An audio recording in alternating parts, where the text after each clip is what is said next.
quand l'autre aussi va parler aussi, vous allez prendre aussi la peine de l'écouter aussi. On va pas ici, on va débat aussi, dites aussi. Moi, c'est pour une question. Gloire au Seigneur. Moi, je suis à l'exécution nigérien. Je suis arrêté un peu pour écouter les paroles, parce que les paroles, c'est la vie. Au fait que moi, je voulais savoir pourquoi on est en train de condamner l'Église ici. Condamner. Parce que la Bible nous a fait comprendre que le jugement, c'est pour le Seigneur seul. On peut conseiller les autres. Et ce que Christ nous a dit, il a dit va dans le monde prêcher les paroles. Il n'a pas dit va dans le monde condamner l'église ou bien condamner les gens. Il a dit va prêcher les paroles de Dieu, fais le monde mon disciple. Donc moi je ne pense pas que c'est. Et puis il a dit aussi jugement, c'est pour moi seul. Il n'y a aucune personne qui a le droit de juger. Tu peux seulement conseiller. Donc c'est ta question que là, frère. Oui, donc Dieu te bénisse. Donc frère, prends Matthieu 28, le verset 19. Il a dit quelque chose comme ça que la mission que Jésus nous a donnée, c'est d'aller par toutes les nations.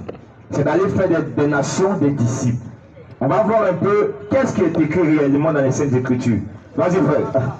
Allez, faites de toutes les nations des disciples. Voici un peu l'ordre de mission que Jésus nous donne. Il dit, allez, faites de toutes les nations. Faites de toutes les nations des disciples. Vas-y frère. Les baptisants. Au nom du Père. Vas-y. Du Fils. Vas-y. Et du Saint-Esprit. Continue. Et enseignez-leur. Oui. À observer. Oui. Tout ce que je vous ai prescrit. Il dit, et fait quoi? Et enseignez-leur. Oui. À observer tout ce que je vous ai prescrit. Donc l'ordre de mission que le Seigneur nous donne, c'est d'aller prêcher la bonne nouvelle et d'enseigner aux gens à observer tout ce que Jésus-Christ a prescrit. Posez-vous la question, est-ce que quand les apôtres ont prêché là, est-ce qu'il y avait des mamans pasteurs? Est-ce que quand Jésus a laissé les recommandations aux apôtres là, est-ce qu'il les a dit que tu dois dire à la femme de prêcher? Est-ce qu'ils ont baptisé au nom du Père, du Fils et du Saint-Esprit? C'est là où on doit se poser la question. Donc Jésus nous dit, lorsque tu t'en vas prêcher la parole, tu dois amener les gens à observer ce qui est écrit dans la Bible. Philippiens 4, le verset 9. Vas-y frère. Philippiens 4. Vas-y. À partir du verset 9. Frère, vous parlez 1 Corinthiens 10. Ce que vous avez appris. La Bible nous dit comme ça maintenant que ce que nous avons appris. Et on a reçu des apôtres. Et ce qu'on a reçu et entendu des apôtres. Et ce que vous avez vu en moi. Ce qu'on a vu en eux les apôtres. Pratiquez-le. Il dit quoi? Pratiquez-le. Donc c'est-à-dire que ce que les apôtres ont prêché, nous aussi on doit pratiquer ça. Si les apôtres nous disent que la femme ne doit pas porter pantalon, vas-y, dans les églises on doit respecter ça. C'est ça Jésus dit, mettez cela en pratique. Maintenant si on ne les respecte pas, qu'est-ce qu'il dit?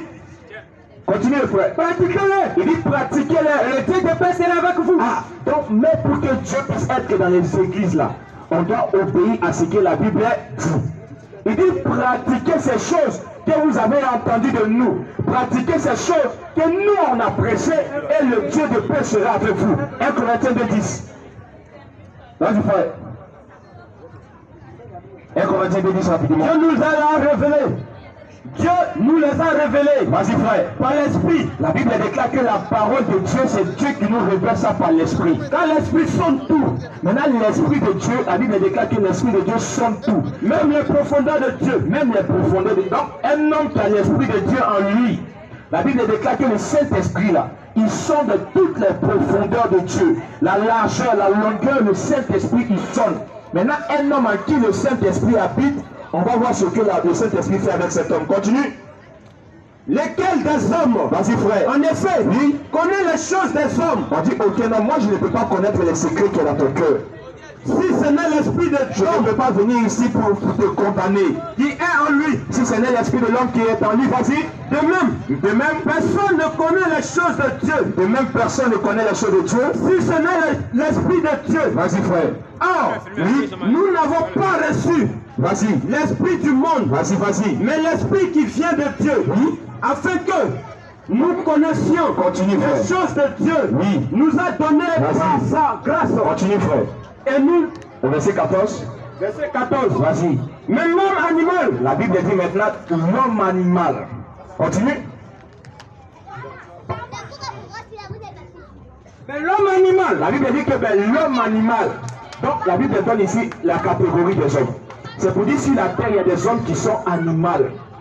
Ceux-là, ils ne peuvent pas concevoir les choses de Dieu. Ne reçoivent pas les choses de Dieu. Donc la Bible dit, eux ne peuvent pas recevoir les choses de Dieu. C'est-à-dire que lorsqu'on vient leur prêcher la vérité, ce qu'ils trouvent dans leur tête là, c'est qu'on est en train de les juger. Donc l'homme animal, dans l'état animal, il est là. Il y a des hommes ici sur la terre, là, comme Jésus a train de dire, il y a des hommes qui sont animaux. Les pensées là, c'est la pensée des animaux. Parce qu'ils n'ont pas l'esprit de Dieu en eux. Galates 1. Continue d'abord, c'est vrai. Non, mais l'homme animal ne reçoit pas les choses de l'esprit de Dieu. Ne reçoit pas, vas-y. Car elles sont une folie pour lui. On dit elles sont une folie pour lui. Donc, tous ceux qui ne connaissent pas le Seigneur Jésus-Christ, quand on vient leur présenter cette vérité, et ils trouvent que c'est une folie. Quand on vient leur dire que c'est Jésus-Christ qui est le Dieu Tout-Puissant, c'est une folie pour lui. C'est pourquoi tu peux attendre, même le musulman il va te dire ça fout là. Continue au verset 15. Verset 15. Oui. L'homme spirituel au contraire. Maintenant, l'homme spirituel, c'est le chrétien. La Bible dit l'homme spirituel au contraire, juste et tout. L'homme spirituel au contraire, juste et tout. Et vas-y. Et il n'est lui-même jugé par personne. Donc, le chrétien a le droit de juger. On dit, lui, il n'est pas jugé par quelqu'un. Romains 1, verset 8, Romains 8 premier. Romains 8 premier. Tu vois un peu? Donc le chrétien, il a le droit de juger. Maintenant, lui les chrétiens, nous là, tu ne peux pas nous juger. Mais nous, on a le droit de vous juger. Continue, frère, Romains 8 premier. Il n'y a donc maintenant aucune condamnation pour ceux qui sont en Jésus-Christ. Donc pour nous qui sommes en Jésus-Christ là, il n'y a pas de condamnation. Toi, tu ne peux pas nous juger. Mais quand moi je te porte un jugement, c'est pour arracher ton âme entre les griffes de l'enfer. C'est pour arracher ton âme entre les fausses doctrines pour les ramener à la vérité. Que Dieu te bénisse, ouais. Alléluia. Au fait que moi je ne suis pas sorti ici pour un débat. Je ne te condamne pas aussi. Mais je te dis ce que je sens. Et puis on ne doit pas faire les gens loin de Dieu. Tu comprends? Ce que moi je dis ça encore. Tu peux corriger quelqu'un. Tu ne peux pas critiquer quelqu'un.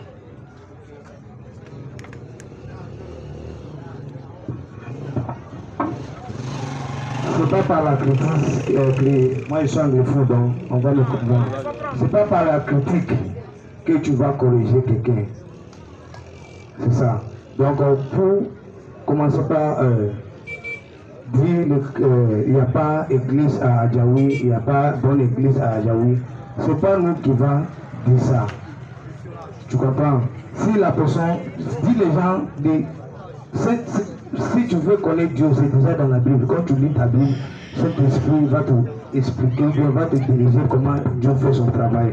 Donc, la Bible a dit aucun condamnation à celui qui est en Christ. Frère, écoute d'abord. Je voulais seulement dire un point, il faut arrêter de juger. Écoute un peu. Frère. Attends. On est en train de causer. Ici, là, moi je dis, ce n'est pas bon de juger les églises, c'est ça. Ou bien juger quelqu'un. Comme le frère disait ici au début, on n'est pas venu ici pour critiquer une église. Dire la vérité, ce n'est pas critiquer. Dire la vérité là. La Bible nous montre que dans le dernier commandement que Jésus a laissé à ses disciples, il dit aimez-vous les uns les autres. Or, l'amour consiste à quoi? L'amour consiste à dire la vérité à son prochain. Même si ça blesse, il faut dire la vérité. Regardez un peu. Je ne crois pas que même quelqu'un qui est ici, qui est père, qui a des enfants, même s'il voit l'enfant qui n'est pas son enfant en train de jouer sur autoroute là, il va le laisser en train de jouer. Par l'amour qu'il a pour cet enfant, il va le récupérer et il va le chicoter. C'est ça qu'on appelle l'amour. L'amour consiste à te dire la vérité. Que là où tu demeures là, ça c'est le faux. Que le chemin que tu es en train d'emprunter là, le bout là, c'est l'enfer. C'est pourquoi nous, on vous appelle ce soir à venir poser les questions-réponses. On dit comme ça qu'une femme qui prêche, elle meurt sur l'enfer. Dieu n'a pas donné l'autorisation à la femme de prêcher. Une maman pasteur